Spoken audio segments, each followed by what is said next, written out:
গ্রামের একদম শেষ মাথায় দাঁড়িয়ে থাকা পুরনো কাকাবাবুর বাড়িটা রাত বাড়লেই যেন একটু একটু করে ভয়ঙ্কর হয়ে উঠত। হু হু করা বাতাস, ঠকঠক শব্দ আর ফিসফিসানি, সব মিলিয়ে মনে হতো বাড়িটার ভেতর যেন কেউ আছে। এক পূর্ণিমা রাতে রাহুল, মিলা আর তুহিন ঠিক করল তারা আজই রহস্যটা ধরবে। চাঁদের আলোয় তারা যখন বাড়িটার সামনে দাঁড়ালো, তখন হঠাৎ দরজার ভেতর থেকে ঠক ঠক শব্দ শোনা গেল। তিনজনেই থমকে গেল। সাহস সঞ্চয় করে ভেতরে ঢোকা মাত্রই জানালাটা ঝপ করে বন্ধ হয়ে গেল।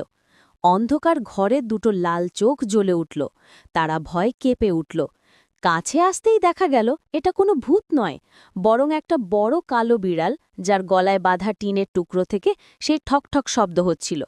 ঠিক তখনই হু হু একটা শব্দ এলো পেছন থেকে। টর্চ ফেলে দেখা গেল ভাঙা জানালার কাঠ হাওয়ার দমকে শব্দ করছে। রহস্যের সব পর্দা সরে যেতেই তিনজন দৌড়ে গিয়ে গ্রামে সবাইকে বলল, ভূত নয়, শুধু বিড়াল আর বাতাস। গ্রামবাসীর মুখে তখন হাসি আর স্বস্তি।